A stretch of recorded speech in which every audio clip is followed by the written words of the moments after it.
Muy buenas noches, es una verdadera alegría compartir con todos ustedes un nuevo encuentro del grupo de historia, del grupo sobre estudios de historia y cultura del Paraguay. En la noche de hoy nos acompaña el señor Martín Romano García, miembro correspondiente de la Academia Paraguaya de la Historia, quien realizará una exposición titulada Observaciones sobre la manifestación de joyas de 1867, una lectura desapasionada de los documentos. Martín es paraguayo, nacido en Montevideo, donde cursó estudios de arquitectura y arqueología. En Paraguay se ha dedicado los últimos 20 años al estudio de la genealogía y el origen de las familias, con especial énfasis en su entorno histórico. Es miembro correspondiente, como acabo de decir, de la Academia Paraguaya de la Historia y de varias asociaciones genealógicas del Cono Sur. Es actual presidente del Instituto Genealógico del Paraguay, Ruiz Díaz de Guzmán. El tema de hoy es su ponencia presentada en el coloquio El Libro de Oro y su época, realizada el año 2018 en Asunción, libro que está próximo a publicarse la semana que viene. En esta exposición se analiza el proceso de manifestación y donación de joyas y las presiones gubernamentales y sociales sobre la población. A todos estos méritos, aclaro que es un gran amigo, un querido anfitrión cada vez que nos vemos en Paraguay, codirector con Andrea Tute, su esposa, de la editorial Tiempo de Historia, y bueno, realmente un verdadero placer escucharte, seguramente vamos a aprender mucho en esta noche. Martín, adelante. Muchas gracias, Tomás. Buenas noches a todos, la cantidad de amigos de Uruguay y de aquí. No sé si van a aprender mucho, pero por lo menos nos vamos a entretener discutiendo un par de cositas. Eh, Como dijo Tomás, de lo que voy a hablar es un poco, es el artículo que va a salir en el libro del coloquio sobre el libro de oro que se hizo en el 2018 en la Alianza Francesa en Asunción. Eh, es interesante, es muy interesante cómo de algo que siempre, que es desde hace 150 años, uno de los objetos emblemáticos del patrimonio cultural paraguayo, del patrimonio histórico paraguayo, tanto se ha hablado y tan poco se sabía, ¿verdad? Eso fue lo que me llamó la atención desde hace años, creo que desde el 2009, 2003, en 2009. Iba agendando pequeños datos que salían, nadie sabía mucho sobre el tema, ¿verdad? Y es interesante, es uno de los objetos, de los episodios también más comentados, más supuestamente sabidos y al mismo tiempo menos conocido en profundidad. Y lo interesante fue cómo en un coloquio donde participaron, ¿cuánto? Una veintena de disertantes, tanto paraguayos, brasileros, europeos inclusive, este, en una semana prácticamente se analizó a fondo, salieron 20.000 datos, 20.000 conclusiones y se desmenuzó completamente algo que había estado en las sombras durante años, ¿verdad? Para empezar, como una pequeña ubicación general, diré que el libro de oro en realidad son como después renuncié a poner en el artículo, es una trinidad, son tres pero son uno, ¿verdad? Por un lado es el libro, me voy a referir al libro de oro que está en el Archivo Nacional, que fue recuperado de Brasil un grupo de historiadoras, de investigadoras paraguayas, tras, un, tras como 9 años de trámites consiguieron en la inauguración de Itaipú que el presidente Geisel, la esposa simbólicamente del presidente Geisel, le entregara a la esposa de Stroessner el libro en devolución. Sin embargo, el libro terminó directo en Presidencia de la Nación, estaba exhibido y nadie lo veía. Nadie se preocupó tampoco de hacer un análisis. Yo lo conocí de casualidad porque un amigo estaba de jefe de gabinete, un amigo genealogista, Martín Burt. En ese momento, cuando la presidencia de Franco estaba en el gabinete, un día me llamó y me dijo, Martín, vení corriendo a presidencia, no sabés lo que tengo en la mano. Y fui con la cámara, prudentemente, y pude fotografiarlo entero ahí. La primera sorpresa era lo pequeño y por más que lujosísimo, etcétera, ¿verdad? Pero la primera sorpresa fue ver que tenía solamente las actas de los 73 pueblos que habían procesado, dado su apoyo a las asambleas de las mujeres de Asunción, etcétera.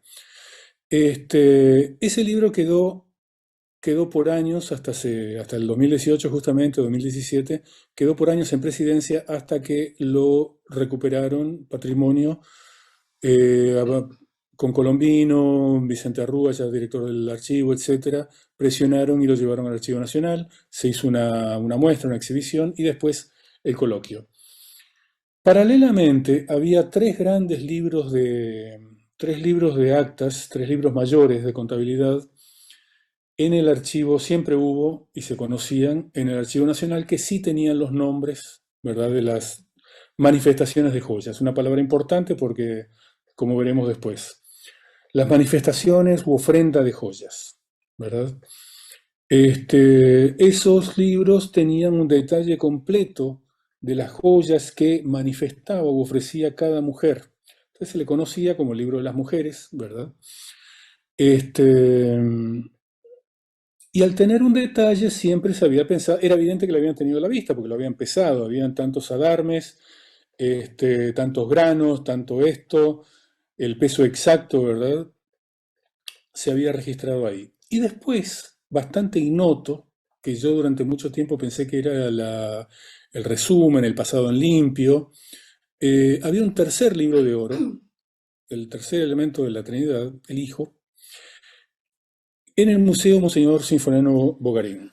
Ese libro era distinto completamente. Era un libro de 700 páginas, también era un libro mayor de contabilidad, y, pero estaba increíblemente prolijo. Estaba absolutamente prolijo con todos los pueblos ordenaditos, etcétera. Y pensamos inicialmente que había sido una síntesis del otro, un pasado en limpio, como dije. Bueno, las cosas que se decían para los amigos de Uruguay, que no lo tienen tan presente, se decía que en el libro de oro estaban los nombres de todas las mujeres, estaban todas las donaciones, que se había donado tal cosa. Se conocía un documento donde el mariscal López decía, al serle ofrecido el libro, porque inclusive salió como hoy saldría una foto en el diario, salió un dibujo en Cabilluí donde le ofrecían notoriamente un libro pequeño, que era el de oro, y y los libros grandes, ¿verdad? Los tres libros de actas y los tres libros mayores y el libro de oro se le llevaron al presidente. Y decía que no había necesidad de donar las joyas y que solo iba a aceptar la 20ª parte. Como todo este proceso y los 150 años hasta ahora, estaba imbuido todo el análisis del tema o el no análisis del tema, estaba imbuido dentro del contexto lopismo-antilopismo. Mucha gente se reía y decía, pero ¿qué va a devolver la joya? ¿Qué se va a quedar con el 20%? Y por otro lado, no existía en el archivo ninguna constancia de devolución de joyas, ¿verdad? Entonces, eso daba pie a decir, bueno, que todo eso fue una enorme confusión que motiva lo siguiente. El trabajo lo que quiere, aparte de los datos que brinda, este artículo lo que quiere en realidad es llamar la atención sobre cómo un hecho histórico notorio que movilizó al 50% de la población del país, que movilizó una burocracia enorme, ¿verdad? Una cantidad de recursos humanos del Estado, los que todavía quedaban dando vueltas por un país, que inclusive entre medio se comenzó a evacuar, ¿verdad? Porque en Pilar fue evacuado prácticamente cuando estaban en medio de la donación de joyas, porque estar cerca de Humaitá. ¿Cómo no se llegó a analizar en profundidad hasta el coloquio del 2018, ¿verdad? En donde en una semana los investigadores pusieron su esfuerzo de análisis, de interpretación, de rastreo de documentos y descubrieron una serie de cosas, ¿verdad? Por hacerla bien corta y contarles el final, los voy a espolear. Así que el que quiera abandonar después de esto puede salir. Les voy a comentar las conclusiones a las que llegaron, a los que llegamos varios investigadores. Posiblemente la primera que tiró la piedra en comentarios entre nosotros fue Marimonte. Este, y lo interesante era cómo la solución al problema había estado siempre ahí. Justamente la expresión de los miles de documentos, los 20.000 documentos que se le dieron a las mujeres, casi todos los cuales están en el Archivo Nacional, diciendo que era una manifestación de joyas. Las mujeres manifestaron tener tales joyas y estar dispuestas a darlas para la defensa de la patria, ¿verdad? Ese es el primer tema que llamó la atención. Hasta ahora nadie había propuesto, nadie había creído tampoco que López aceptara solamente la 20ª parte. Eso había quedado totalmente relegado. Manifiestan esas joyas, ¿verdad? Manifiestan esas joyas y ante el decreto, porque es un decreto de López diciendo que acepta la 20ª parte, se crea el tercer libro de oro, ¿verdad? El primero, como dije, era el libro de oro, escrito en pergamino, con 200 o 300 nombres de las comisiones de señoras que habían hecho las asambleas en cada uno de los 70 y pico de pueblos. Después el segundo libro de oro, como dije, son los 3 libros mayores con el detalle en Asunción, en el Archivo Nacional, y el tercero, ahí fue cuando se compra, el vicepresidente Sánchez compra el último libro, ¿verdad? Y asientan esa donación efectiva del 5% de las joyas. Cuando uno empieza a hacer cuentas, cuando uno cuenta, bueno, vamos a mirar cuánta gente hay en los libros mayores del Archivo Nacional. Había unas 22.000, esas cosas obviamente cada vez que contaste de una cuenta distinta, pero entre los distintos investigadores que contamos llegamos más o menos a unos 22.000 mujeres que habían hecho la ofrenda, la manifestación de joyas. Con sus hijas, pero no dice generalmente cuáles, entonces calculamos que pueden ser unas 24 o 25.000 mujeres o jóvenes que ofrecieron las joyas. Sin embargo, otra de las cosas que salen es comparando, que eso lo conté yo, con el libro final de las donaciones del Museo Monseñor Sinforiano Bogarín, son 18.500. También entonces uno hace las cuentas de por qué ofrecieron 23.000, 25.000 mujeres ofrecieron sus joyas y por qué solamente 18.500. Y no alcanzan, no dan las cifras como para... No había habido, por ejemplo, ninguno de los elementos que después cegaron la vida de tantas mujeres, ¿verdad? Como ser la ida al interior, las retiradas, etc. Entonces quiere decir que muchas se escaparon de la obligación de dar.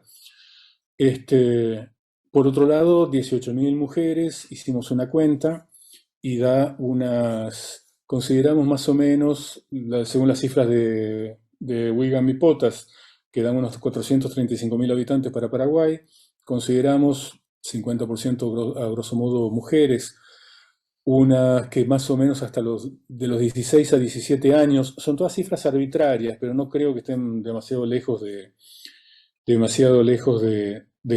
lo real.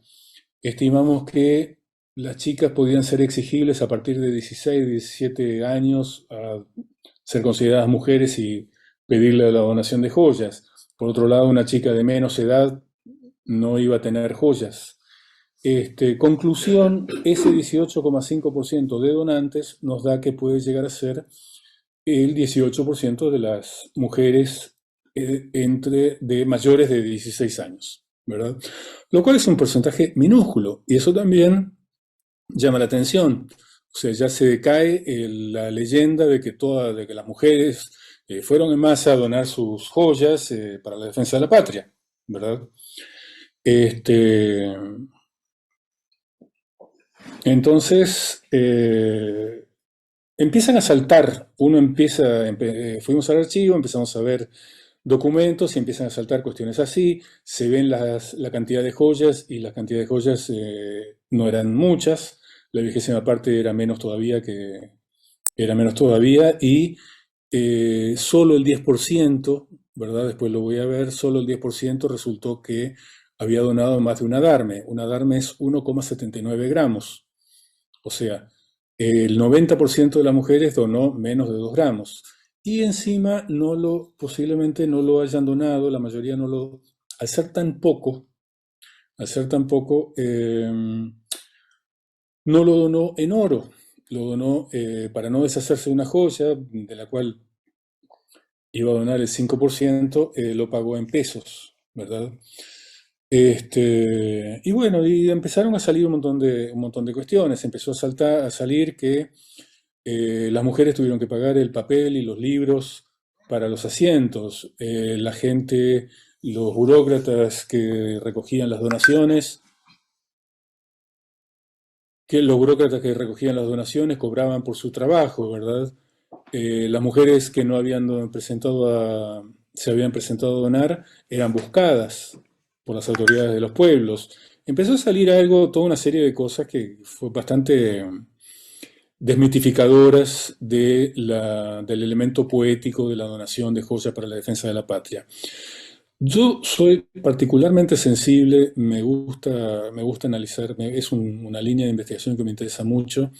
Soy particularmente sensible al sufrimiento de todos los civiles cuando la guerra, ¿verdad? Pienso que eh, no me, pienso que es algo que no ha sido suficientemente estudiado, que ha sido generalmente opacado o ensombrecido por la cultura militarista, ¿verdad? Por la cuestión patriótica o patriotera. Y me gusta sacarlo a relucir y desmitificar algunas cosas. Este, esto es más o menos genéricamente, así que voy a pasar, así que voy a pasar a leerles algunas partes, ¿verdad? Pero eso es básicamente la línea de investigación. Entonces,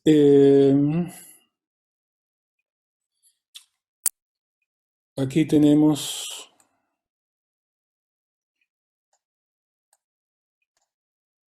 voy a compartir un poquito.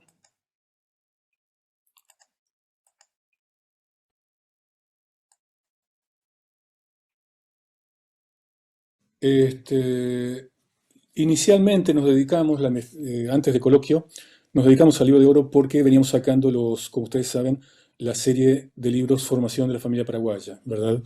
Uno fueron los inmigrantes, otro fueron los impedimentos matrimoniales. Entonces, en esa serie de fondos documentales grandes, extensos, para que dieran pie a otras investigaciones, vimos el libro de oro prometía ser muy importante justamente porque iba a ser un censo de mujeres, así como los expedientes de soltería habían sido prácticamente un censo de inmigrantes, ¿verdad? Porque todos los inmigrantes tenían que hacer un expediente en la curia para casarse con una chica paraguaya. Este, Esto podía ser un censo de mujeres, porque los censos, como pueden ver acá, en casa de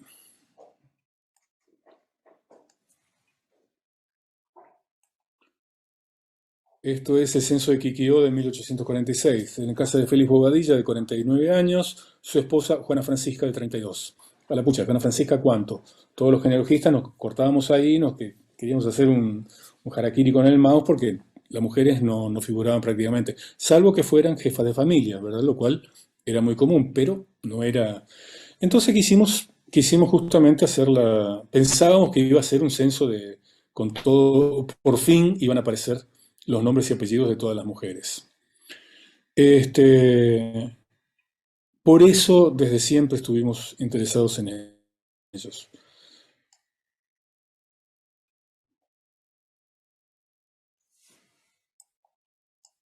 Esta es una muestra de la descripción exhaustiva en los libros de lana, y esta es una de las famosas boletas.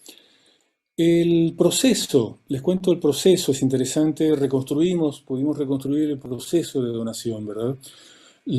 Como saben, todo se originó en unas asambleas en Asunción, ¿verdad? Donde se propuso.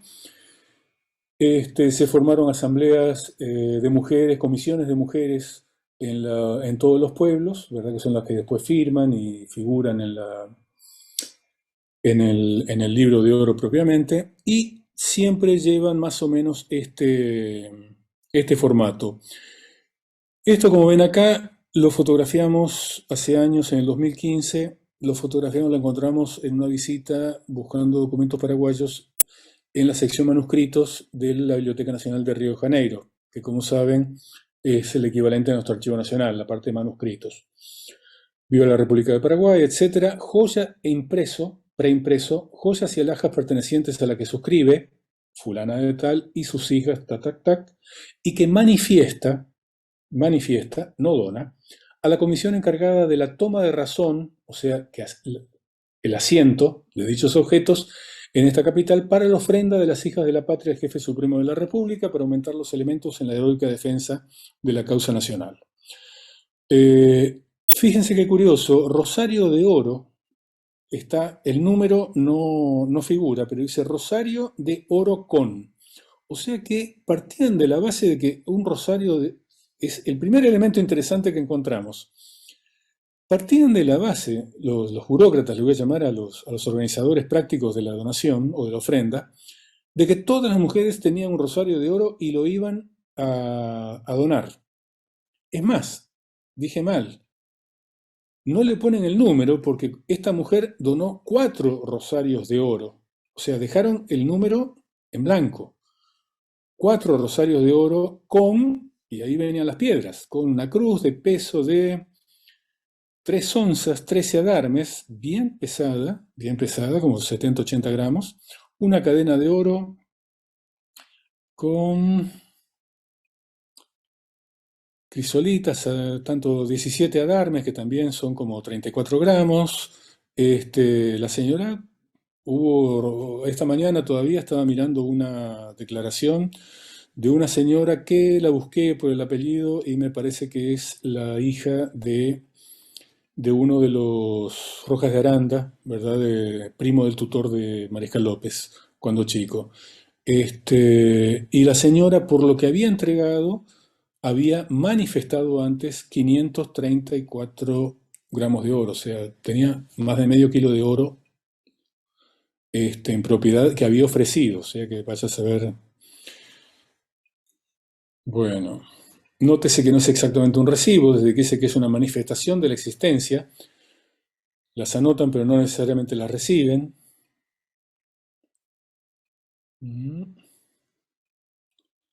Se autoriza, esto lo conté, este es el documento oficial por el cual López recibe la 20ª parte. Durante mucho tiempo no se entendió bien la respuesta de López al recibir los libros, cuando dijo que solo aceptaría la 20ª parte de la ofrenda, ya que no había mención de una devolución de joyas. Esto sumó al prejuicio de muchos que no imaginaban a López diciendo algo así. Pero si las joyas manifestadas nunca habían sido donadas, hipótesis que hasta ahora no había sido contemplada, todo cobraba más sentido.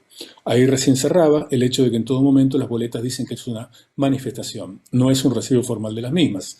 La confusión quizás se dio porque al figurar el peso de cada una era evidente que se habían tenido a la vista, pero finalmente fue solo un compromiso masivo.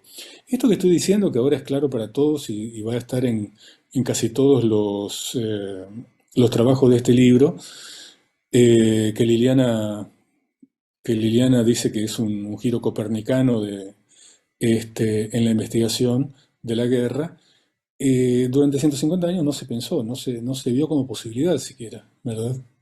De hecho, no hubo ningún trabajo sobre el libro. Deme un segundo. Entonces, aquí ven qué porcentaje de las mujeres paraguayas manifestaron sus joyas, cuánto donaron. Es lo que había explicado antes, 70 pueblos que figuran, 17 años para arriba. Menos de cada una, menos de una de cada 5 mujeres adultas tenemos en conclusión que donó joyas u oro o pagó su equivalente, ¿verdad? Eh, Estos recibos que vieron de la manifestación de joyas, ¿verdad? Yo he visto algunos en manos de particulares, lo cual nos lleva a pensar que eran dobles. El duplicado se hacía llenando, las manifestaciones eran dobles en dos tenor de dos ejemplarcitos en el mismo tenor, y una le quedaba a la persona, uno le quedaba a la señora. Uno quedaba sentado, que después se usó para reclamarle la 20ª parte, y otro quedaba para la señora, que las guardaron como reliquias de familia. Solo he visto dos, solo he visto dos, lo que me lleva a pensar que no fue un recuerdo demasiado querido en su momento. Me recuerda, pienso, es una opinión muy personal, pero pienso que más bien fue un recuerdo doloroso, ¿verdad? Y me hace acordar a cuando alguien, después del golpe de Estado del 89 que derrocó a Stroessner, alguien decía, ¿qué se hicieron todos los retratos de Stroessner? Uno iba a cualquier empresa y había un retrato del presidente Stroessner atrás del escritorio del director. Hoy no se ven ni en las casas de antigüedades. ¿Qué se hicieron? ¿Qué se hicieron, por ejemplo, todos los ejemplares del Catecismo de San Alberto? Que Margarita Durán, cuando lo republicó, tuvo que usar el único ejemplar conocido que le prestaron o le copiaron del Museo Mitre. Yo pienso, como dije, muy personal, que ese tipo de reliquias, ese tipo de cosas que recuerdan épocas muy duras, que recuerdan épocas dolorosas, desaparecen rápidamente cuando esa situación termina, ¿verdad?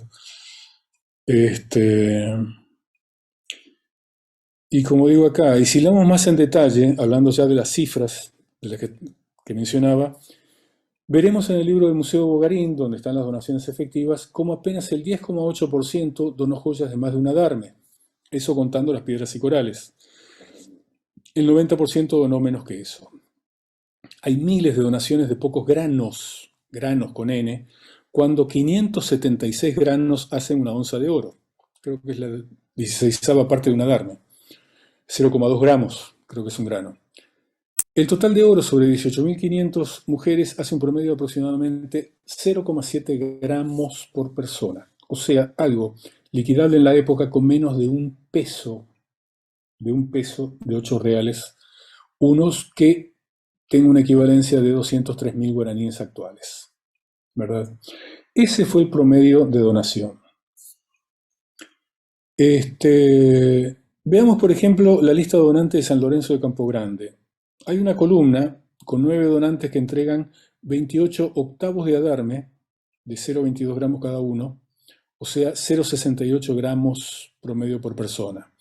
La otra columna muestra 6 donantes que entregan 7 granos, 0,05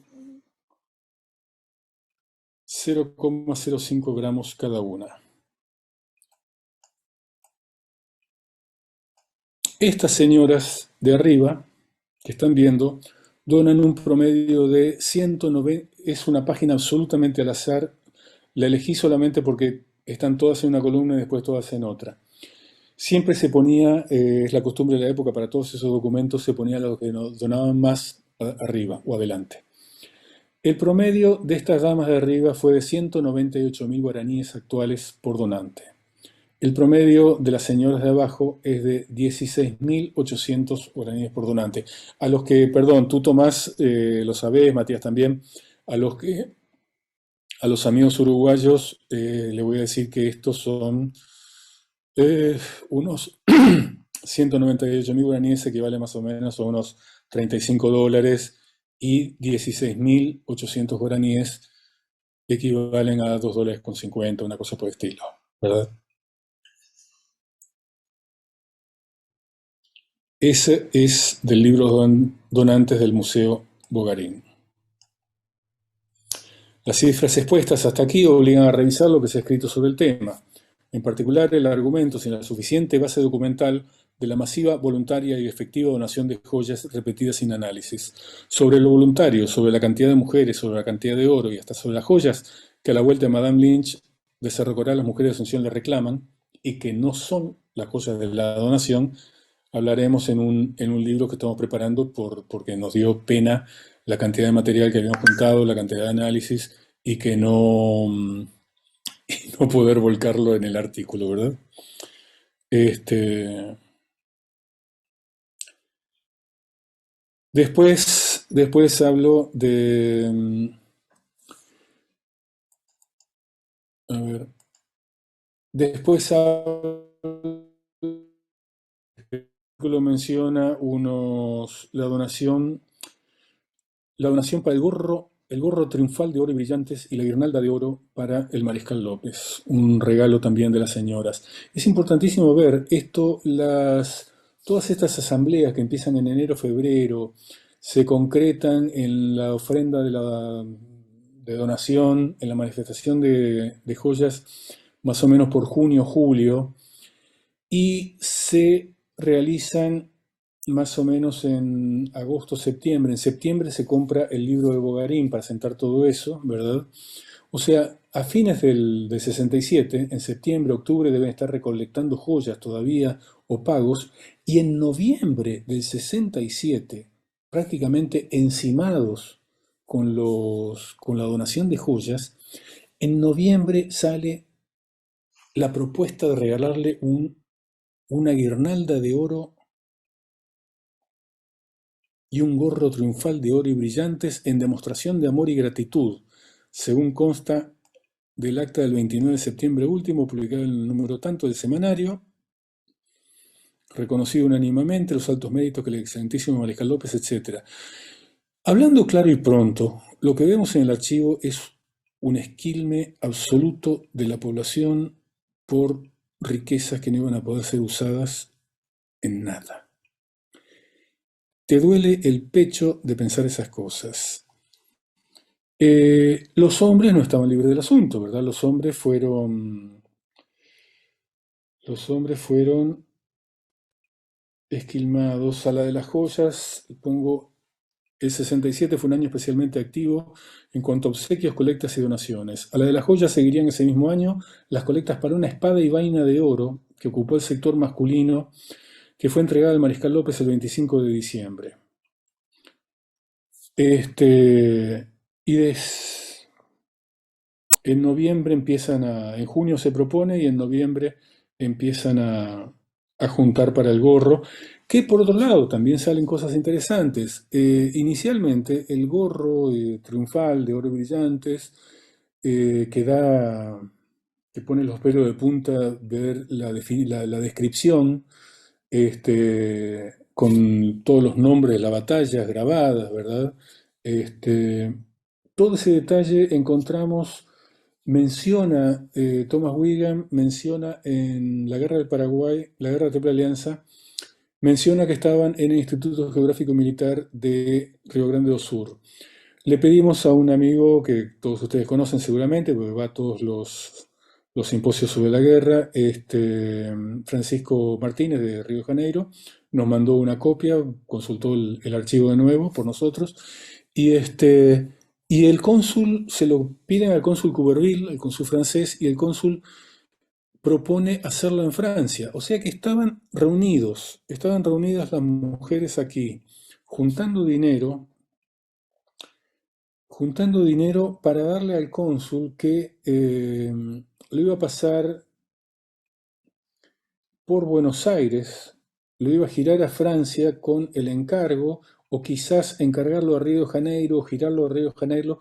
O sea que también es interesante porque nos dice de una capilaridad, de un trasiego de información, de objetos y hasta de cifras enormes de dinero a través del frente, ¿verdad? Este, muy, muy interesante. Finalmente lo hicieron acá. No sé si por problemas o qué, ¿verdad? Pero lo hicieron acá. Lo hizo Franco, la misma persona, el mismo orfebre que hizo de Asunción, que hizo que hizo el libro de oro. Este es un borrador, el de Río de Janeiro, del contrato, detallando cómo debían ser las joyas, el tamaño de las piedras preciosas, el grabado de los nombres de las batallas y otros detalles. Su análisis sorprende al ver que el detalle y el costo, que nosotros estimamos en unos $600.000 actuales. Hay una traducción en español, etc.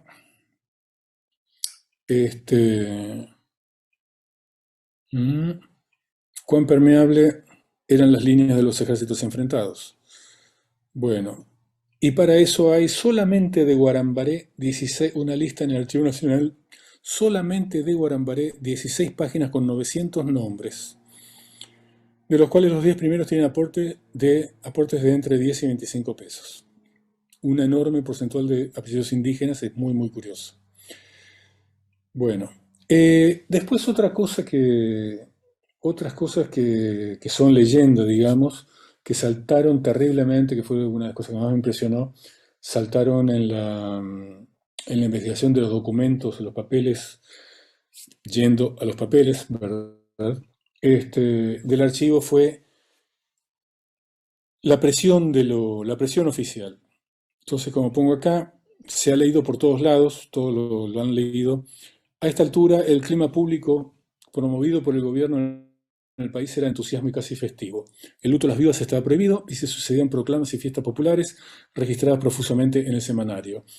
Esto es un comentario en las memorias de Stewart referido a antes de la guerra, ¿verdad? Pero, pero era lo que, lo que se vivía, ¿verdad? Y después esa historia, esa, ese registro de cuño muy nacionalista, ¿verdad? Que quedó como único, este, fue el que se mantuvo, ¿verdad? Que la moral era alta, etcétera. Claro, era alta porque las personas que protestaban, las mujeres que se quejaban eran destinadas inmediatamente al interior.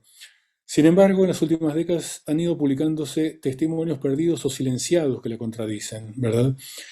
Eh, este libro seguramente va a ser uno de ellos. Otro que lo dice terriblemente, aunque no lo dicen los editores, no, que lo editó la familia, son las memorias de Stewart, como dije. Ceballos también es uno de los libros que salió hace poco, la colección Ceballos, este, que también muestra la realidad en los testimonios de época, ¿verdad?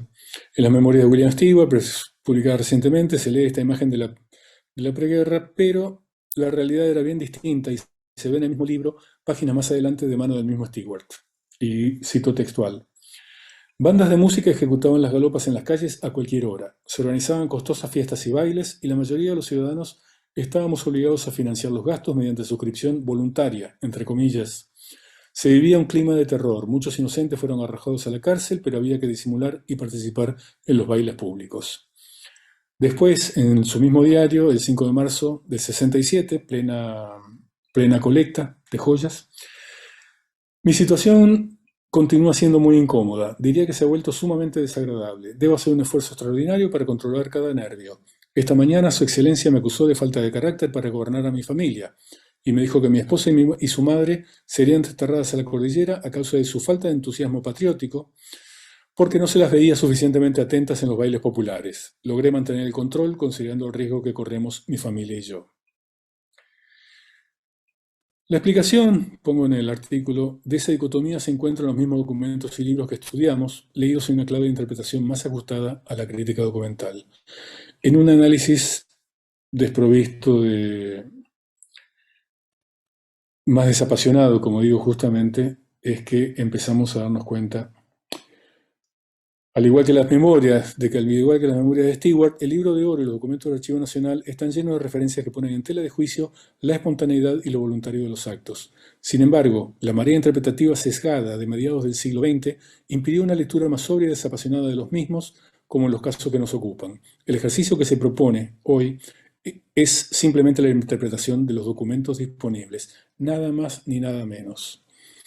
Las situaciones mencionadas por Stewart podrían ser el origen de cantidad de requerimientos que aparecen en la documentación, como el referido a las ciudadanas de Itagua, y acá empiezan a saltar pequeños pequeños textos en documentos de archivo que llaman mucho la atención y que nos dan pistas. Este documento que menciono, que está carpetas sueltas, 2331, dice, las ciudadanas de Itagua que han satisfecho las cuotas correspondientes, las cuotas se decía a la 20ª parte, ya no era la ofrenda, era la cuota, era porque era una cuota del 5%. Ciudadanas de Itagua que han satisfecho las cuotas correspondientes en la oficina de la comisión sucursal de este distrito, conforme a sus manifestaciones respectivas antes de ahora, y de las que se han deducido, conforme a las recientes manifestaciones hechas a esta comisión, por algunas vecinas de sus cortas alhajas, por súplicas que han hecho porque se les recibiese, porque solo por haber estado ausentes no las hicieron al tiempo mismo que lo hicieron sus convecinas. Uno lee, digo, en el patriotismo de estas vecinas rezagadas en su donación, algún lector puede llegar a intuir la preocupación de estas mujeres porque se les reprochase no haber colaborado o no tener la contraseña de la entrega. Voy a repetir el documento.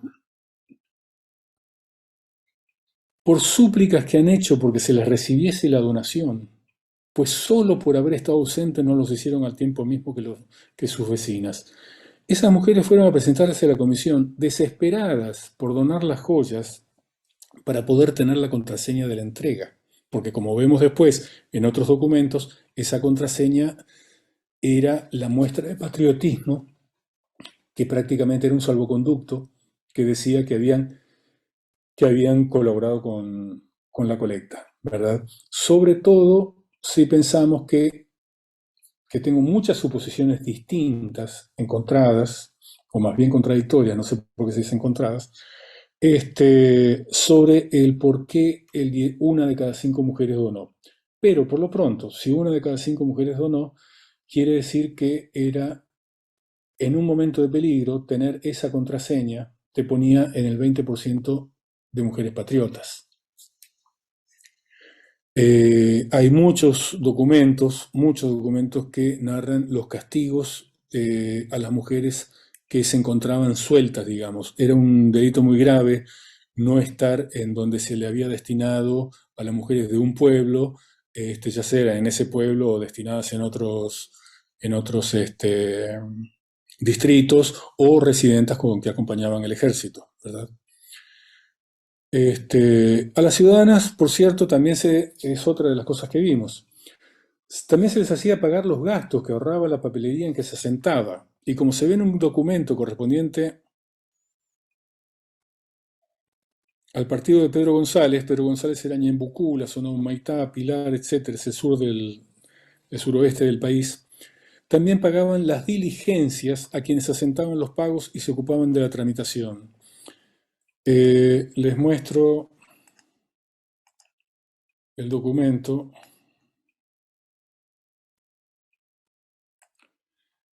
Hay unas instrucciones, ¿verdad? Y se dice abajo, 64 mujeres que han manifestado sus joyas y alhajas han costeado 11 pesos, a saber, en pesos, en 11 pesos, a saber, en papel blanco y 10 pesos por la formación de todas las diligencias, alcanzando a cada persona a cosa de real y un cuartillo la diligencia. No sé por qué lo dividía por personas, pero como ven, se les hacía pagar por todo, ¿verdad? Hay varios elementos que nos muestran que los burócratas encargados del tema habían lucrado bastante, ¿verdad? Habían lucraron mucho a saber, 1 peso el papel blanco y 10 pesos por la formación de las diligencias, alcanzando un real y un cuartillo de la diligencia. 11 pesos era una suma considerable. No encontramos, sin embargo, documentos de envío o destino de esas recaudaciones. Las comisiones también eran un poco distraídas con las cuentas, ya que si bien los registros, los libros de registro eran importados, las boletas impresas, por ejemplo, eran provistas por la imprenta del Estado sin cargo. Como vemos en esta remisión firmada por Julián Aquino, director de la imprenta desde el 46 hasta que lo fusilaron en San Fernando, en respuesta a la solicitud de boletos y recibos para el despacho de la deducción y percibo de la cuota aceptada, etc.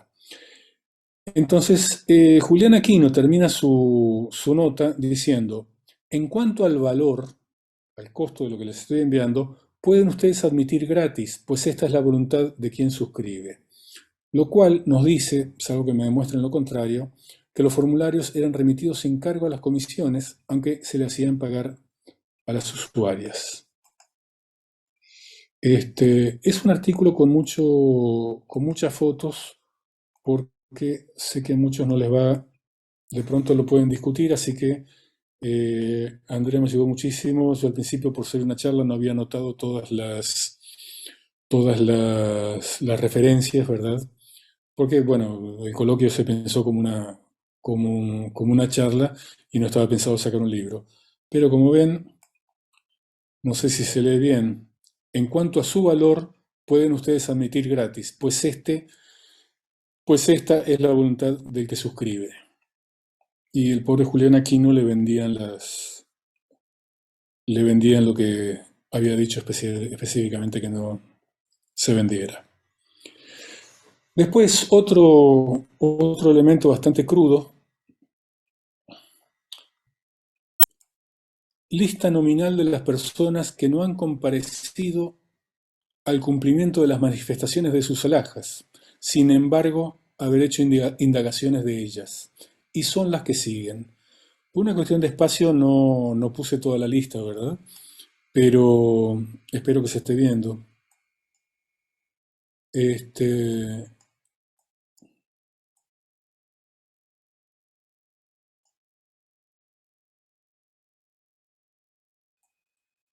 y aparecen 14 nombres con detalle de lo manifestado.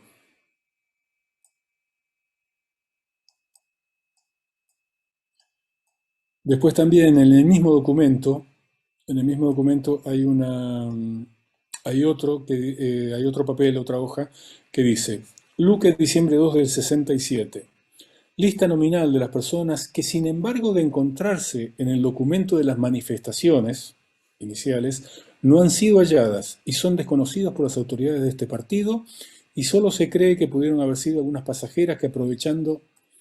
O sea que, como digo acá, nótese cómo las ciudadanas pasan a ser las personas, desde el momento en que son morosas en su compromiso de donación de alhajas de la patria, para la patria.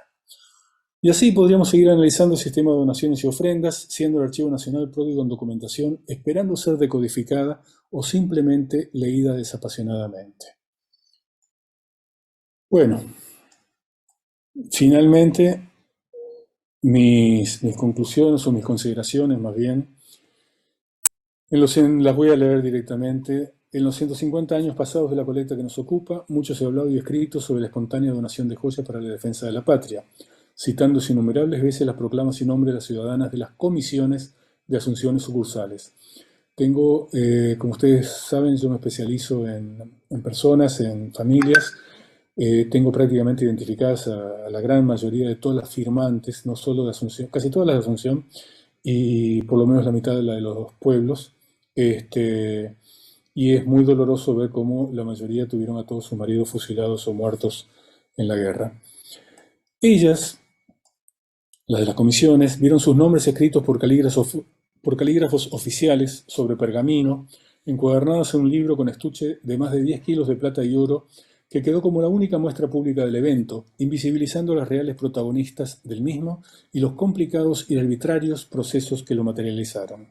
Sin embargo, si miramos bien, el Archivo Nacional y los mismos libros rebosan de documentos que muestran una realidad de tensiones internas, de presiones autoritarias de la época, que deberían haberse visto reflejados en las publicaciones o menciones relacionadas con la donación y que sin embargo no lo fueron. Las heroicas mujeres que habían donado sus joyas para la defensa de la patria se convirtió en un cliché repetido que no mereció análisis alguno. Un segundo.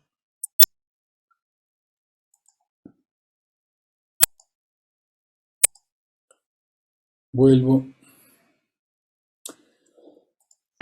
También fueron relegados a la categoría de no confiables, cuando no con calificativo de legionarios, los testimonios de muchas personas que vivieron esa época.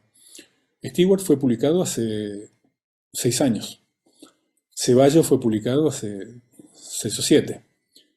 Como los incontables testimonios masculinos sobre el tema, o las palabras de mujeres como Escolástica Bedoya, cuando dijo, citado del documento original enviado por una familiar a Guido Rodríguez, cuando dijo: nadie de nosotras nos engañamos, todas supusimos que eran él y ella que pedían para ellos esas joyas que nadie dio, ya que nadie dio sino lo que teníamos de más, expresando una resistencia pasiva que se nota en la cantidad de donantes. Es la confirmación de que solo el 10% de las mujeres llegaron a donar joyas. El 18%. Recogiendo estos trozos dispersos de información en fuentes primarias como archivos, diarios personales, correspondencia y similares, hacernos una reconstrucción de lugar y tiempo y descubrimos una población fuertemente presionada bajo autoridades que no solo transmitían órdenes, sino que hasta posiblemente hicieran algunos negocios personales con la situación. El interior del país se despobló por orden superior, convirtiéndose en tierras donde la presencia gubernamental era cada vez más escasa y por tanto podía llegar a ser más arbitraria. O sea, se sabe que eran todas autoridades provisorias, corridas, que estaban durante poco tiempo controlando un territorio donde todo el mundo estaba escapado, ¿verdad? Y por tanto podía llegar a ser más arbitraria. Ese es el peligro, el terror que uno ve latente en todos esos documentos. En ese entorno, la ofrenda voluntaria se convirtió en la contraseña de patriotismo que servía de salvoconducto para las que se movilizaban por esas zonas. Las comisiones buscaban activamente a los manifestantes que no habían cumplido sus promesas y el comprobante de haber reportado, por más que simbólicamente, una cuota mínima de 16.800 guaraníes de hoy, era la prueba de ser buena ciudadana o al menos salvaba la situación. Lamentablemente, tanto la donación como casi todas las pistas y testimonios, estos testimonios del pueblo llano, esos testimonios que fueron durante muchos años, durante prácticamente casi todo el siglo XX, ocultados, hasta robados de los archivos, inclusive por limpiadores o cleaners, como les decimos. Casi todas las pistas de testimonios que mostraban los entretelones de esos últimos días de un Paraguay con autoridades civiles funcionales, al borde de la debacle final, fueron víctimas de la vorágine estéril que consumió parte de los archivos y parte de la historiografía paraguaya misma entre 1898, cuando comienza prácticamente el revisionismo y la reivindicación de López, y 1989, cuando se comenzaron a dar cambios y la gente pudo empezar a escribir lo que quería o lo que pensaba realmente. Conste que mi opinión es que pasaron 15 o 20 años antes de que empezaran, pero comenzó ahí. Durante ese lapso, la polémica lopista-antilopista, que no fue más que una sublimación de las divisiones políticas y sociales del país, y que fue alentada mientras fue funcional a los gobiernos autoritarios, permeó la investigación científica, o hasta podríamos decir que la impidió, haciendo que todo argumento que no fuera laudatorio a López fuera considerado antiparaguayo y que toda defensa del mismo fuera dictada de dictatorial en una discusión de sordos. Considérense estas breves observaciones hoy como homenaje a todas esas personas, hombres y mujeres, que vivieron una época de guerra total, de terror, de desamparo, de injusticia, de expoliación y de pérdida de sus familias y bienes personales, pero cuyos supervivientes supieron reconstruir un país arrasado, tanto por la invasión externa como por la locura interna.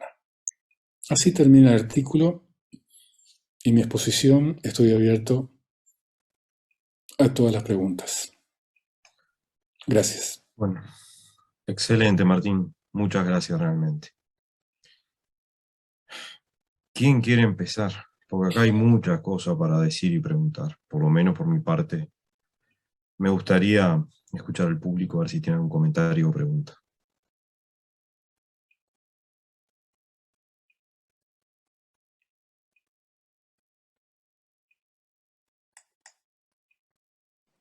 Para romper el Me hielo. gustaría.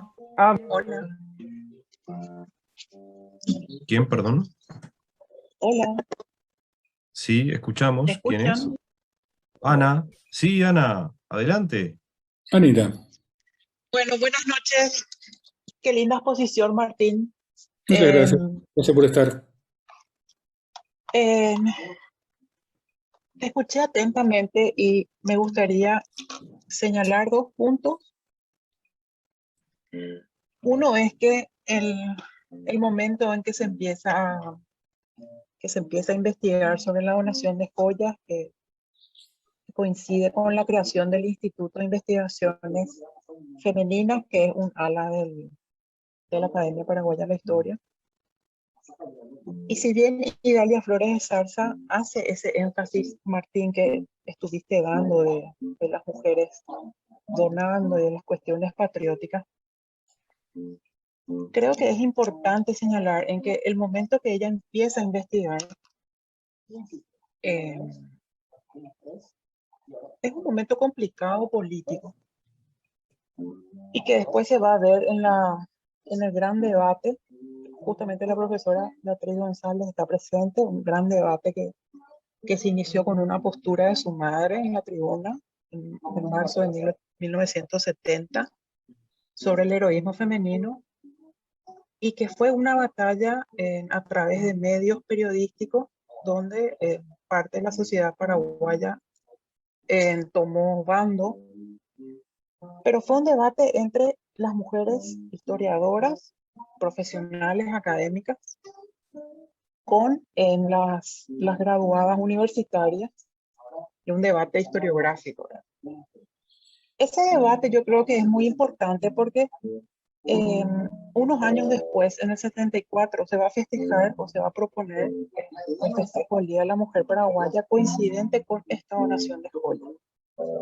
Y a mí siempre, Martín, me llamó mucho la atención eso que vos señalabas, cómo no se pudo haber tomado otra postura o por qué se empujó tanto, por qué se instaló tanto esa posición. Y yo creo que en parte tiene que ver con un juego de cintura política que hicieron las historiadoras. Primero para seguir enseñando, ¿verdad? Y no ser separada de sus cargos.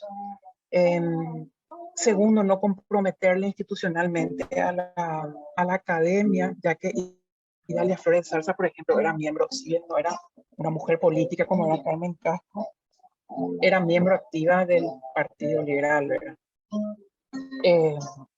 Y muchas veces yo me hice una pregunta sobre ella. Incluso le pregunté en una entrevista larga que le hice a Bárbara Putas, porque Bárbara me dijo que había hablado con Idalia Flores sobre este tema a finales de los 80. Y para mí hay un miedo, el momento en que Idalia vuelve de Río de Janeiro y empiezan las movilizaciones con el Libro de Oro. Oleari, por ejemplo, estaba vivo todavía. Creo que Olinda Mazare Kostianowski es la que va a tener que ser asediada o acosada como era profesora de la carrera de Historia en la Universidad Nacional por la famosa clase de sobre Sarmiento, donde Mazare Kostianowski defendió la figura de educador de él. Y creo que esos son, creo que esas posiciones frágiles de las intelectuales paraguayas, creo que es algo que no se podría dejar de lado. Creo que siguiendo estas líneas de investigación que estás llevando vos y que dejan unas perspectivas gigantescas, así como para poder hilar. Y lo otro es que quisiera acotar cuando hablabas acerca de que la movilización de febrero del 67 se transformó después en la donación de la guirnalda y la corona y también de la espada, que hay y que hablabas que Cuberville estuvo metido dentro del pedido de presupuesto. Hay una acción que hace Cuberville, esa es la parte que no entendí si citaste, pero que a mí sinceramente me asombró muchísimo cuando estuve leyendo para la conspiración de San Fernando, y es que Cándido Vareiro es el encargado en París de ver el presupuesto para la corona de Francisco Solano López.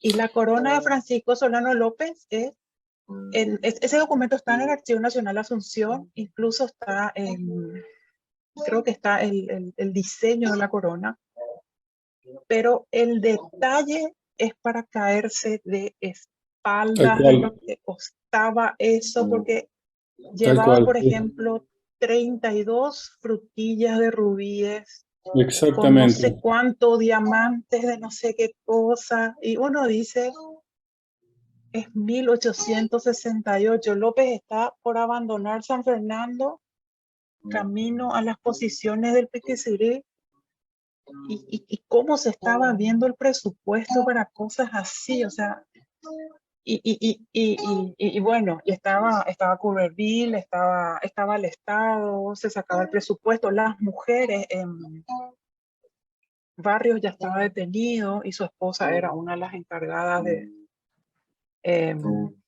todavía estar al tanto si cómo se iba a hacer para conseguir el dinero para esa corona. Así que bueno, quería saber si hablaste concretamente de eso, porque el, el presupuesto de la corona de López del 68 es una locura, y eso realmente nunca Sí, tuve un acercamiento yo con el detalle exacto de la cantidad de piedras preciosas que iba a llevar eso. Bueno, eso es todo. Saludos a todos. sí, muchas gracias, Ana, por mencionarlo. Muchas gracias por la ubicación en el tiempo y comparto totalmente eso de las presiones de las mujeres que podían verse echadas de la docencia o lo que estuvieran haciendo, o sus maridos, ¿verdad? Que era otra forma de, como vos sabés, porque todos lo vivimos en esa época, o sus maridos echados del trabajo, ¿verdad? Sí, obviamente hubo mucho de presión, ¿verdad? Al principio del siglo XX podemos hablar de una discusión todavía del lopismo-antilopismo, pero después del 36 es distinto y después del 54 también es distinto, ¿verdad? La prueba, yo creo, de la magnitud de la dictadura, que a fin de cuentas de eso es una prueba, es que no es una cuestión de vos, no sé, supongo que eras muy jovencita en el 89, pero yo te aseguro que pasaron años de tanteos, 2, 3 años de tanteos en los diarios, por ejemplo, a ver qué se podía decir y hasta dónde podían tirar de la piolita los periodistas, ¿verdad? Eso más o menos llegó hasta el final de la presidencia Rodríguez. Porque le seguían teniendo un poco de miedo, ¿viste? Porque a fin de cuentas era un general, ¿viste? Y si el tipo se quería volver a hacer a poner duro, iba a ser lo mismo que Stroessner, etcétera. Pero para que empezara a haber trabajos y producción de este tipo, o sea, para que saliera un libro que dijera lo que acabo de decir hoy, pasó mucho tiempo. Yo había visto, a mí me llamó la atención, pero vi justamente que habías trabajado el tema de los presupuestos de Cuberville, y seguramente viste, y me llamó la atención que hubiera una copia acá. Yo seguí el rastro, como dije, que figura en una nota al pie del libro de Wigan, donde dice que en la lata tanto, la lata 5, documento 231 en el Instituto Geográfico, y le pedí a un amigo que fuera a verlo. Sí, la descripción es de terror, la descripción de las frutillitas de tal cosa, y Cuberville le dice después que sí, pero en Río de Janeiro no va a haber un orfebre que haga las frutillitas con el engarce de oro que pueden hacer en París. Y vos decís, pero socorro, estos tipos hay gente muriéndose de hambre, Humaitá está por ser entregada, ¿viste? A los pocos meses va a ser entregada, y estos tipos preocupándose por...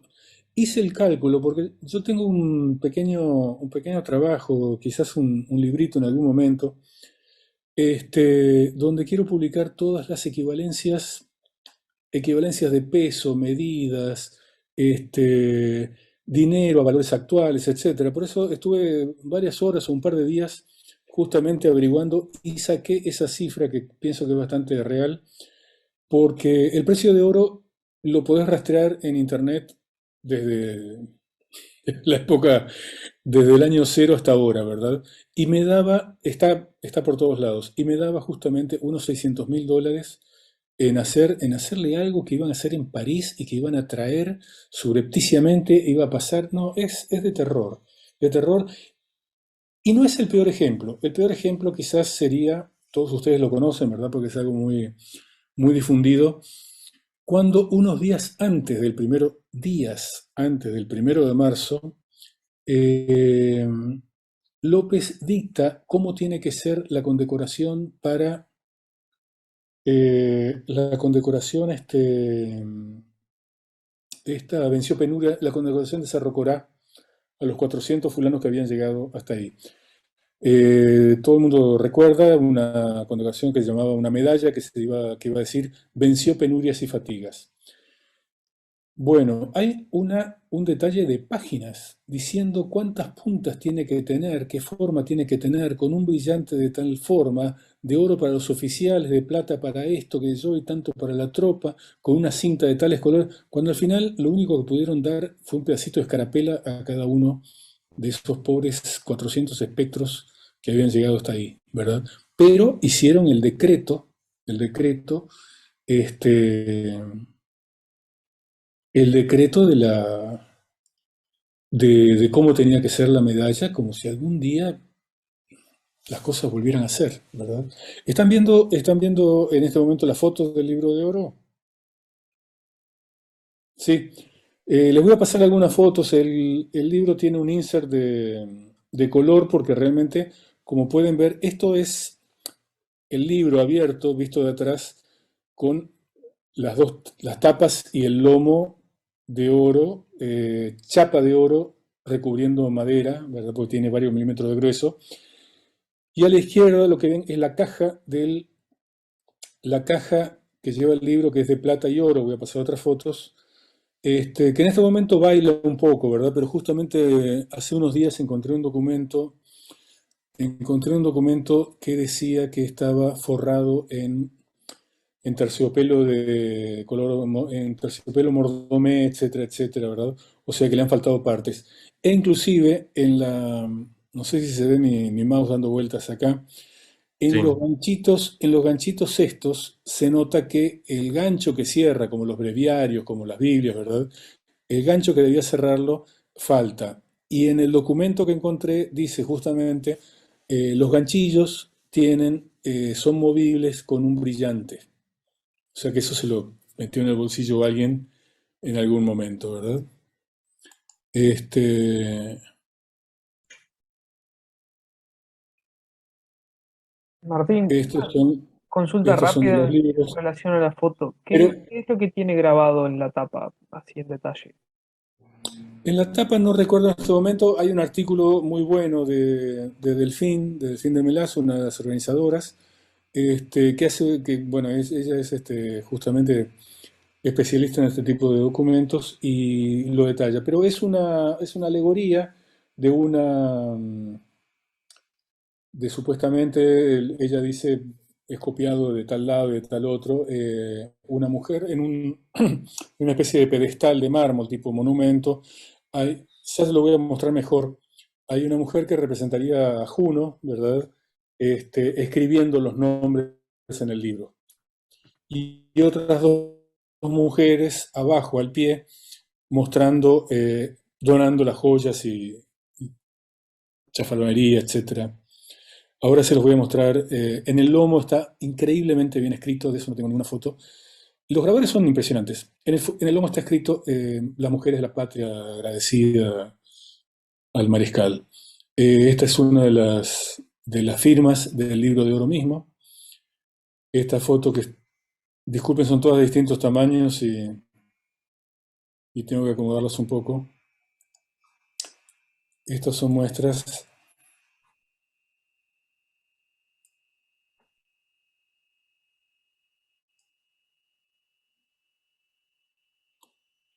de los libros mismos, ¿verdad? Este es de los libros mayores del Ana con la manifestación de joyas, ¿verdad? Tomasa Navero de Acosta con su hija Rosa etcétera, tac, tac, tac, y toda la Francisca Ábalos con sus hijas, no dice quiénes, no sé cómo se llaman. Aquí está el ganchito que les decía, que falta, esa sería su bisagra, y una de las páginas con las firmas. Esto es de Lima, del pueblo de Lima, Santa Rosa de Lima.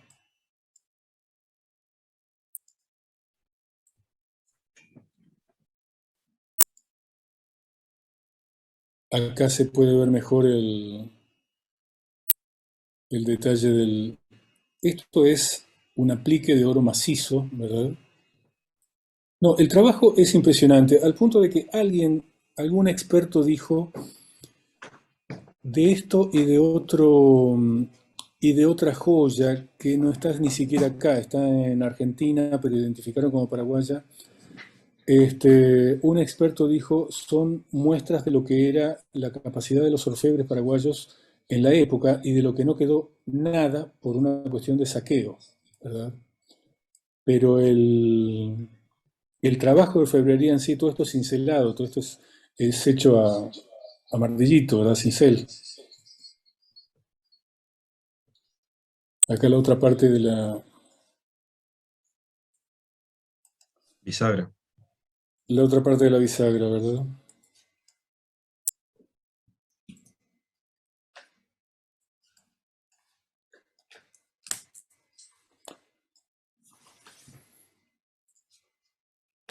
Esto es una muestra de la encuadernación de los libros mayores, que como les digo,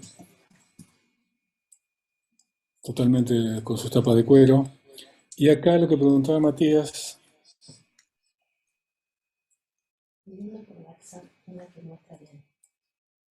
no, esta es la mejor que tenemos. Bueno, esta es la tapa del libro de oro, ¿verdad? Y hay páginas adentro, hay páginas de plata con grabados, por ejemplo, del campamento de Paso Pucú. Dale. Ahí está las alegorías que les mostraba. Las hijas de la patria, 24 de julio de 1867. ¿Por dónde mostraste, Matías? Denme un segundo. Andrea está mandando una foto aquí. Tomada del trabajo de Delfín. Tomada del trabajo de Delfín.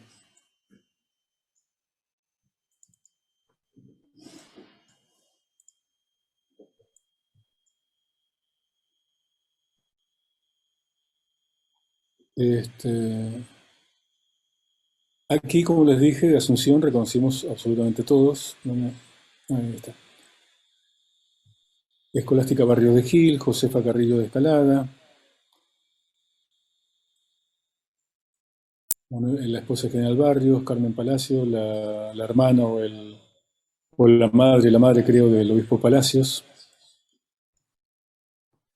Antonia Benítez Alarcón de Talavera, la madre de Natalicio Talavera, que en realidad estaba ahí por ser, su esposo había sido congresista de 1842.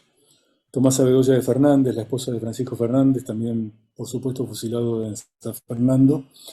Íntima amiga de Madame Lynch, como decía un documento, la única que usaba sombrero además de Madame Lynch. El marido fue el único que figuró, aparte de Madame Lynch, en la partida de nacimiento de Panchito López. Es importante, los hijos de Madame Lynch, antes de la muerte de Carlos Antonio López, ni siquiera habían sido reconocidos.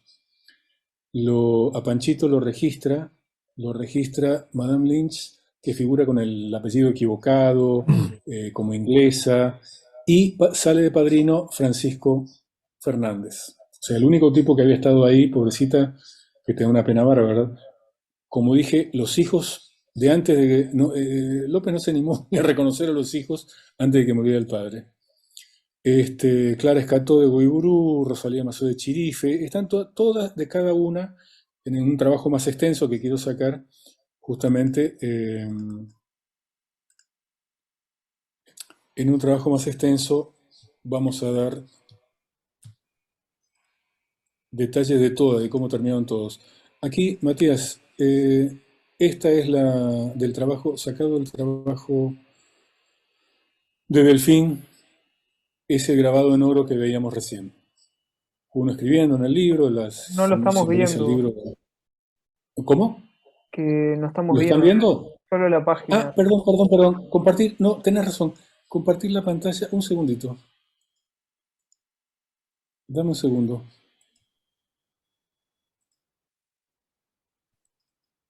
Aquí está. Ahora sí, ¿verdad? Sí, y ahora sí.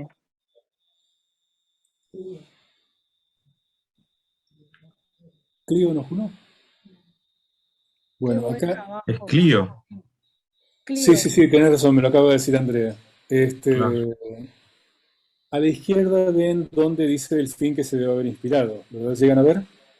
Sí, sí, sí. Sí. Grabado. Buen Delfín hace un trabajo. análisis muy interesante sobre qué inspiración habría tenido un orfebre, qué documentos, qué revistas, libros tendría para el orfebre para haber hecho eso, ¿verdad? Porque está bastante de acuerdo a los cánones europeos de la época.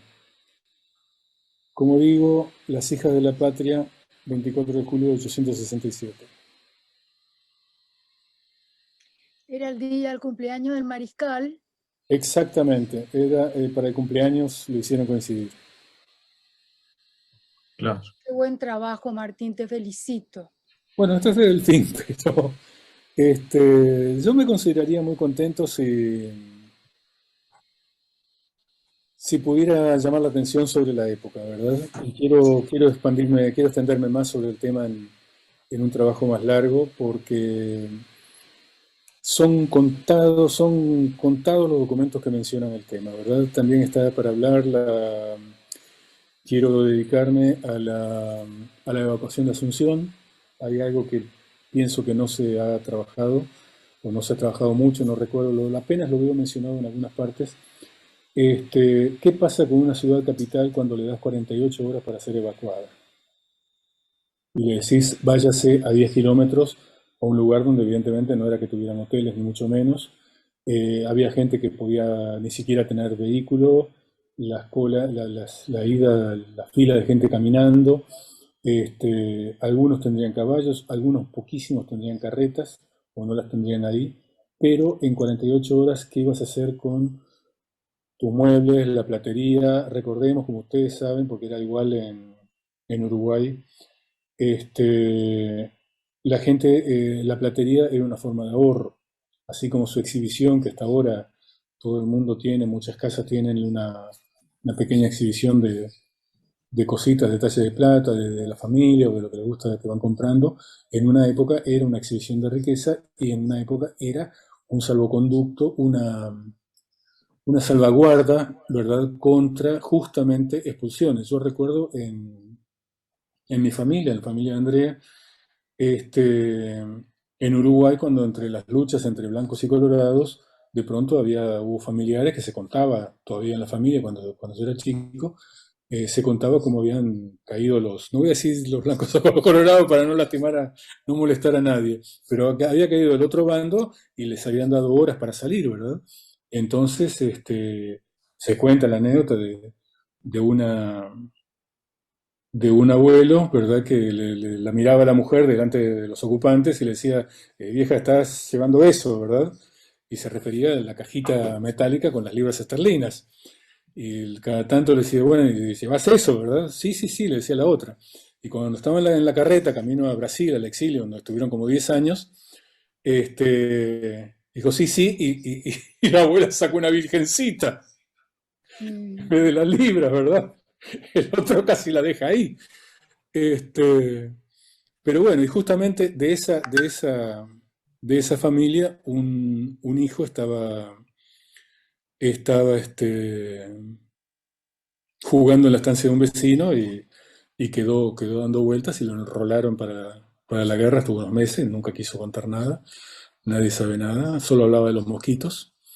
Pero bueno, el desamparo ese de esa gente que fue obligada en 48 horas a me he leído 20 veces el decreto firmado por Sánchez, Y en 48 horas tuvo que mal enterrar muchos de ellos en alguna parte, en los pozos, etcétera.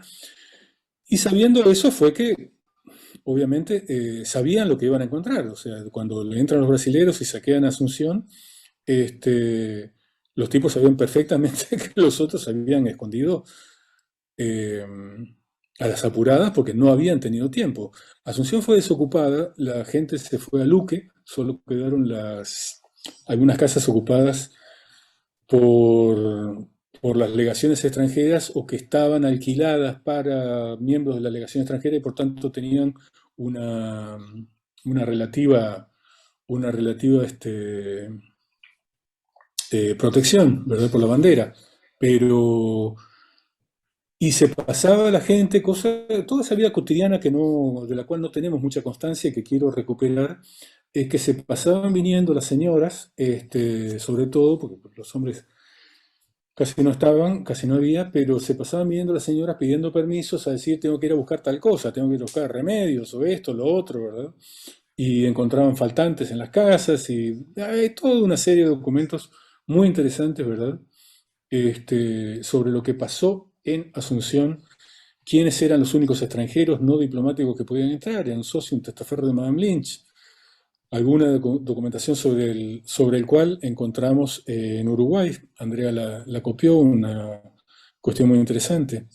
Entonces, bueno, toda esa gente, todo lo que pasó esa gente y que llevó, algunos enterraron algunas cosas, enterraron parte o no, o todo, hay que buscar documentación, hay que buscar testimonios, y otras las llevaron. Por eso, a lo largo de toda la marcha, ellas siguen cambiando joyitas, pendientes, arete, como cuando le compran famoso a los indios, les compran carne y resulta ser de una chica muerta, ¿verdad? Que justamente acá es una de las firmantes, la que había donado joyas. Y a todas esas cosas las van pagando, o van pagando un pedacito, un poquito de ropa, o esto o lo otro, con joyas a lo largo de todo el camino, ¿verdad? Este, y bueno, toda esa vida cotidiana es la que quiero ir mostrando, todo ese sufrimiento civil, ¿verdad? Porque ya tenemos bastante de todos los militares, hay otra gente que se ha ocupado mucho. Vamos a tratar de recuperar eso. No sé si, Anita, estuvo muy interesante su intervención, no sé si otras preguntas. Yo solo quería dos consultas muy rápidas relacionadas al grabado, porque me llama mucho la atención el juego de palabras que señalabas, de cómo cambia de ciudadana a persona. Sí, claro, claro. Y digo, más allá del hecho bueno, de ser donante de las joyas, es como una forma de asegurarse la lealtad, ¿no? De estar a resguardo de ser, bueno, un traidor. Eh, la influencia del peso de la República como la máxima autoridad o la máxima institución a la cual se defiende. No sé si hay en las manifestaciones del libro expresiones así de grandeza a la República o son más bien siempre dirigidas a López. Pensando también en el grabado, de que el grabado son alegorías femeninas que bien podrían asociarse a la idea de república, nación, pero se dan en la fecha de López. Mi consulta iba ahí, si hay alguna alegoría más a la institución que al mariscal en sí. Y la segunda era relacionado, ya más de opinión, de qué te parece de el peso que tiene este libro para las reivindicaciones feministas durante, bueno, el siglo XX y en particular durante esos periodos más dictatoriales de la historia de Paraguay. Si hay una reivindicación del libro o hay un intento de decir, bueno, justamente en este silencio de no mirarlo, tras la caída de Stroessner, cómo se vio. Simplemente fue silenciado, así como en la historiografía no se lo trató, si en la reivindicación feminista hay algún tipo de mirada sobre este episodio. Agradecerte porque está excelente el trabajo. No, muchas gracias. Bueno, a tu primera pregunta te digo, no hay ninguna alusión a la República como tal, sino que es todo absolutamente no, es todo abyectamente obsecuente a López. Todo está dirigido a López. Yo no lo mostré porque no me pareció importante, pero la mitad de los documentos que mostré o que cito, en realidad todos los que cito están mostrados porque no quiero líos y no quiero que nadie salga a discutir, a decir, no, esto no fue así, usted está inventando. Por eso hay tanto gráfico. Pero todo está dirigido a adular a López. Es impresionante. O sea, si vos pensás que en el 67 solamente las que, y hubo otras, pero solamente las que mencionamos, tenés la donación de joyas de todas, supuestamente todas las mujeres de la República. A los hombres, que eran los hombres de Asunción, porque ¿qué va a colaborar un pobre soldado que está en Humaitá muriéndose de hambre? A los hombres que tenían dinero en Asunción, diplomáticos, comerciantes, gente mayor, etcétera, toda una élite eh, económica y cultural, digamos, se les sacó que también era un monto parecido al que mencioné de la corona, para para una espada y su vaina, a López, que le entregan, y vos ves, te da ganas de llorar, porque vos ves la comisión que se le entregó. Matías, algunos no llegaron a salir de Humaitá, quedaron ahí detenidos. Saturnino Bedoya, el ministro que va ahí, le dijeron cuando le entregaron la espada de oro, la vaina, etcétera, etcétera, y cuando se volvían, a Saturnino Bedoya, que era su cuñado, era el marido de una de sus hermanas, dijeron, no, vos quédate acá, anda para allá que ahora te llamo. Gente que no salió de Humaitá, le acababan de dar un regalo así. Y, por supuesto, como dijimos, y ha estudiado, ha trabajado Ana, el tema del gorro y etcétera. La espada creo que está en Brasil, todavía no recuerdo dónde, ¿verdad? Creo que en total hay como 3 espadas de López dando vueltas. Así que a la primera pregunta te digo, no, es absolutamente personalizado el tema, totalmente personalizado, y todos los documentos son de una adulación absoluta, ¿verdad? Y todos los textos son iguales, ¿verdad? Posiblemente, ahora sale un libro muy, muy interesante, estamos por sacar el mes que viene, todas las transcripciones de los procesos, del proceso que pidió en el Congreso de Estados Unidos, ustedes lo conocen, pero nunca fue publicado en su totalidad, que pide Washburn para liberarse de algunas acusaciones y al mismo tiempo acusar a la gente de la Marina que se portó muy mal, con las declaraciones, que es lo más conocido de ese proceso, lo más interesante, las declaraciones no de Washburn, que escribió un libro, sino de Masterman y de Bliss. Bliss, Bilbao, el boliviano, después había un coronel creo que uruguayo o argentino que estuvo escapándose de ambos países, eran los escribidores, ¿verdad? Por ocuparse de algo, eran los que escribían todos esos textos en Asunción. Y cobraban por eso, dicho sea de paso, ¿verdad? Eran los especializados en escribir textos acusatorios, adulatorios hacia López, ¿verdad? Todas las declaraciones de las mujeres, qué sé yo, que se le había pasado el marido o se había entregado, etcétera, ¿verdad? Como en el caso de Martínez. La esposa de Martínez es un honor y un orgullo que no renegó de él, pero muchos, ¿viste? Sacaban en el semanario, como ustedes saben, habrán visto, las declaraciones diciendo que no, que renegaban de él, que ya no era su marido, que de hecho nunca lo había querido, no sé cuántas cosas, ¿verdad? La segunda parte de tu pregunta era, Matías, ¿te acuerdas vos? Sí, ahora sí. Que si desde la acción Ah, sí. feminista, este episodio cómo fue visto durante, bueno, toda la mirada del siglo XX durante y post dictadura. Públicamente siempre fue la donación de las heroicas mujeres por la patria, ¿verdad? Ana Ana Barreto, Beatriz González, o quizás otra, de las que están presentes, estoy diciendo, ¿verdad?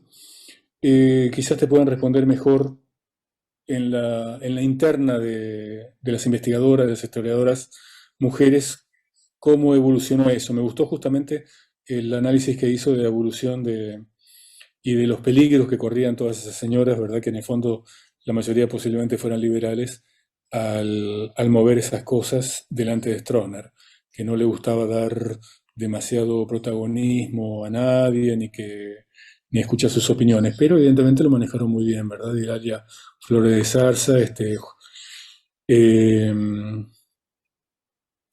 Julia Velilla también estuvo ahí, de las que estoy recordando. Pero hasta donde me consta, ¿verdad?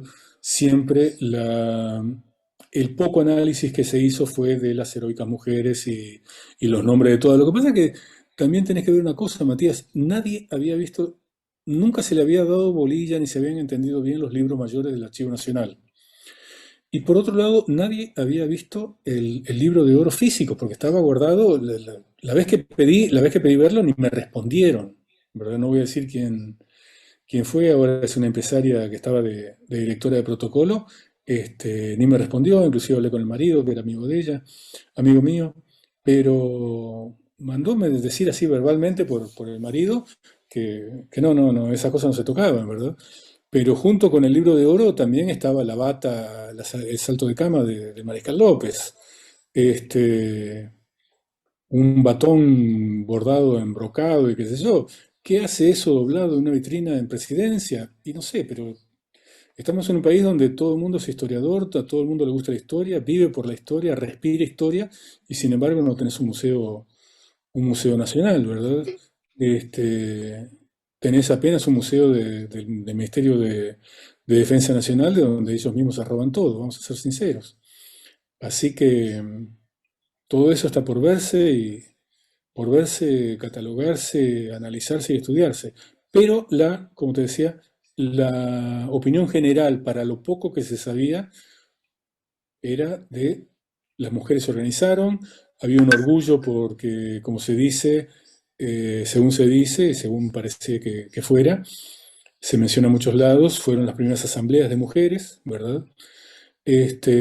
Lo cual me parece estupendo, es lindo poder decir que se hicieron las primeras asambleas de mujeres en América, en Sudamérica se hicieron en Paraguay. Lo que pasa es que si te pones a pensar que fueron asambleas promovidas para sacarles plata, ¿viste? Y totalmente orientadas y dirigidas,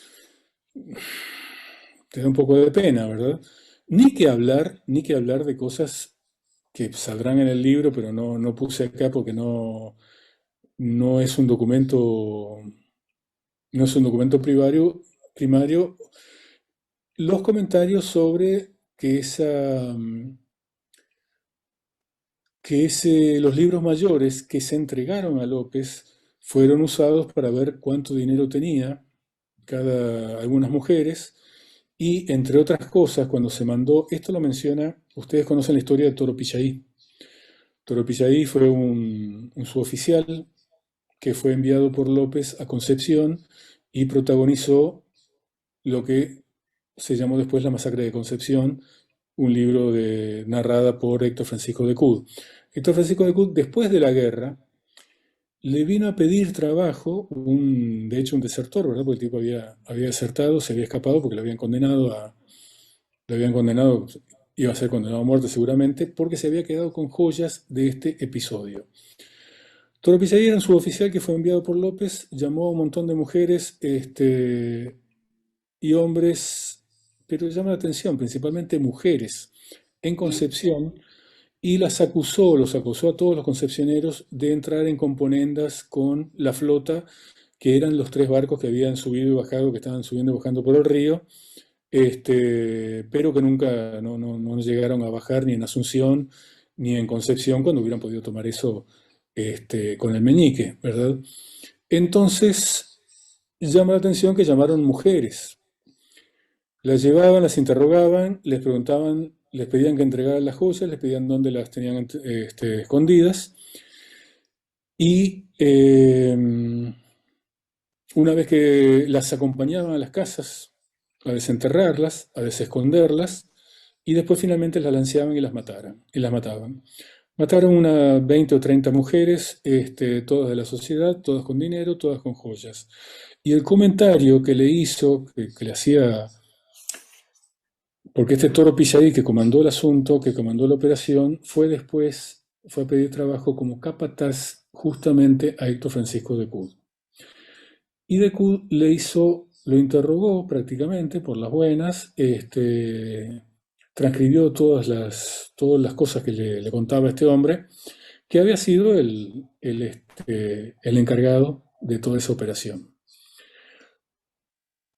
De Cud dice que esas listas habían sido sacadas de los libros mayores que hoy están en el Archivo Nacional, bajo el concepto, y estos parecen ser palabras de este fulano, de este verdugo, bajo el concepto de que la que más había declarado era la que más tenía escondido, ¿verdad? Recuerden esta señora, por ejemplo, la que le comenté, la esposa de uno de los Rojas de Aranda, que por lo que donó, multipliqué por 20 y me di cuenta que tenía 536 gramos de oro, ¿verdad? Entonces esa mujer en alguna parte los tenía, y esa mujer, si donaste esto, tenés lo otro, en algún momento la fueron a buscar. De hecho, al marido lo mataron. O sea, no lo mataron. De hecho, el marido, hay una anécdota que dice que lo exiliaron, lo destinaron al interior, no se sabe a dónde ni cómo terminó, por haberse atrevido, por la confianza que le tenía, por haber sido, este, porque era primo de que le había dejado su herencia a Roja de Aranda, que dicen que era su padre putativo justamente, le recomendó hacer la paz con los aliados porque la cosa estaba muy dura. Por eso el hombre fue defenestrado, ¿verdad? Y la mujer, sin embargo, llegó a donar y llegó a tener ese dinero. Ese es uno de los usos que no lo tengo documentado como para ponerlo en el artículo, pero posiblemente vaya a comentar en una nota al pie en un libro más largo. No sé si Ana quiere hacer algún comentario sobre cómo se vio, sería interesante, ¿verdad? Sobre cómo se vio en el ambiente de historiadoras, ¿verdad? Cómo fue la opinión del siglo XX sobre este episodio. Eso es lo que te puedo decir, Matías, sobre la segunda pregunta. Me parece que Ana no está ya. Ya no está, la ¿no? veo. No está. Bien. ¿Alguna Sí, pregunta más? no, Dime. solo Sí, felicitar Beatriz. a Martín, felicidades Martín, y realmente mi abuela tiene un libro, claro que es literatura, Teresa Lamas carísimo, que es Tradiciones del Hogar, donde cuenta mucho de todas estas cosas, en ficción, ¿verdad? Pero les quiero contar nomás, mi familia es tremendamente antilopista. Buenas noches a todos y muchísimas gracias, ¿eh? Gracias a ti, Beatriz, gracias a ti. He citado el libro de tu abuela justamente y lo pensaba republicar con Guido Rodríguez, tu primo, hasta que me di cuenta de que estaba para bajar gratis en la web. Solo por eso no lo republiqué, porque es hermoso. Pero sin palabras tu trabajo, Martín. Nada, Felicitaciones. muchas gracias, Beatriz. Gracias por haber venido. Bueno, ¿Decías Martín, una última pregunta? es que a mí, si esto fuera un texto, me aparecerían 1000 links. Cada cosa que dijiste me deriva a otra. A ver, desde el punto de vista teórico-metodológico, me parece que has planteado un ejemplo brillante de cómo un hecho, un acontecimiento, puede iluminar sobre fenómenos, aristas, problemas insospechados. Cuando vos ibas hablando, a mí se me ocurría el planteamiento de temas de larga duración, mirá, vinculados con qué, con la mentalidad dictatorial o la psicología del dictador. Tal cual. Cuando hablaste de derrotismo, yo me imaginaba a Goebbels en sus discursos frente a los pocos desgraciados que había en Berlín en la batalla final. Cuando hablaba de estas condecoraciones en Sorrocorá, me imaginaba a Hitler condecorando a esos niños días antes de pegarse el balazo. O sea, la mentalidad, la megalomanía, el derrotismo. Sí. O sea, Y trae todo eso. una gama enorme de temas que aparecen por ahí. La estadística, este libro, este trabajo que vos presentás, da pie para varios abordajes, varias entradas de carácter estadístico. ¿Eh? Cuando siempre nos quejamos que hay poca información cuantitativa sobre esa época. Bueno, acá tenemos unos datos cuantitativos, por lo que contás, inexplorados, o con mucho para explorar, ¿no? Tomás, déjame por favor me echar algo Sí, ahí. Mi pregunta es, en 150 años, ¿a nadie se le ocurrió contar cuántas mujeres donaron y darse cuenta de que eran 20.000 en un país de 400, en un país con 220.000 mujeres? es un tema trascendente, O obvio, sea, claro. es insostenible que digan que las mujeres donaron, que esto, que lo otro. No, las mujeres se escapaban por como agua entre los dedos, no sé qué haría. Mirá que también es una problemática que no quiero aventurar nada, ¿verdad? Porque, por un lado,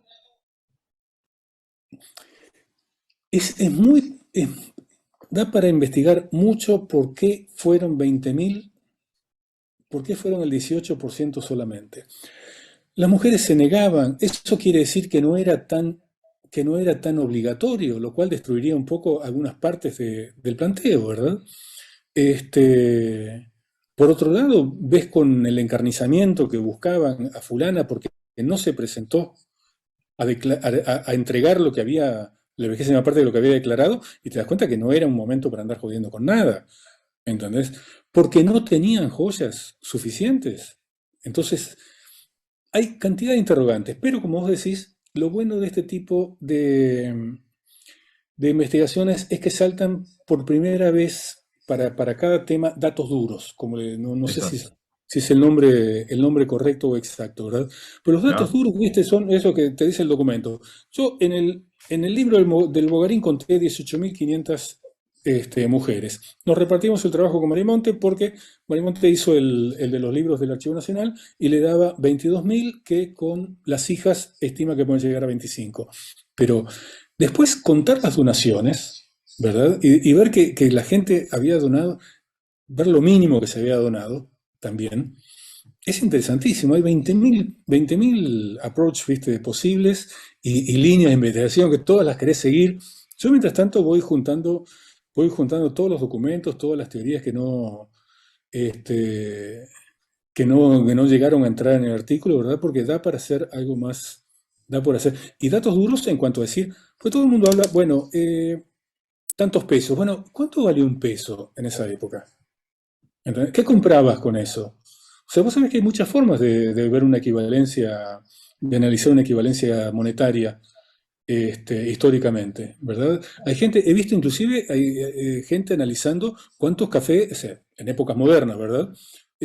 Cuántos cafés te podías comprar con tantos marcos alemanes antes de la guerra o después, Ah, ¿entendés? O sea, hay muchas formas de verlo, pero son cosas conocidas y teniendo esos datos duros va a dar pie a 20.000 investigaciones más. Va a estar por interesante. supuesto, tenés acá fuentes para historia de las mentalidades, historia económica, historia social, ni que hablar, pero además está la propia historia del libro de oro, como tú lo decís, la pregunta, ¿por qué en 150 años nadie le dio pelota? Bueno, digo, tenemos muchas pistas, obviamente no vamos a responder acá, pero se puede hacer una investigación sobre eso, digamos, la historia de la historiografía del libro de oro, o la historia de la no historiografía del libro de oro, el porqué de los silencios, Eso es ¿verdad? lo que se plantea. Claro, Ujú. sí, sí, sí. Así tal cual. Bueno, mil gracias Martín, realmente una exposición que a mí por lo menos me dejó, si fuera Windows, varias ventanas abiertas, muchas ventanas abiertas y curiosidad al mango, como decimos en Uruguay, al mango. Mira, no sabes cuánto lo hemos discutido con Andrea. Andrea inclusive me retó en varias partes. Le quiero reconocer acá. Y me ayudó muchísimo como les dije, no había tomado mucho registro de varios de los documentos, ¿verdad? Y se esforzó, encontró cantidad de documentos en el archivo. Me dijo, es importante ponerlo porque va a haber gente que te va a querer discutir todo. Poné Claro. toda la ubicación de los archivos, no lo dejes al azar, no basta con haberlo publicado, porque espero que dé para discutir. Hay cantidad de otros artículos muy interesantes en el libro, inclusive hay una posición más en el viejo tema de la demografía paraguaya. Ignacio Telesca baja todavía más la población. Este, Y bueno, y es impresionante cómo en una semana de trabajo, o sea, cómo en una semana de coloquio se avanzó tanto, como vos mismo dijiste, en algo que en 150 años solo se mantuvo un mito. Sí, sí, por supuesto. Solo se mantuvo un mito. Bueno, Martín, ya queremos leer el libro. Ya quieren irse a cenar, me parece. Tomás, muchas gracias a ustedes y los felicito por el grupo. Es siempre lindísimo ver las charlas. Bueno, muchas gracias a ti. Gracias a todos los que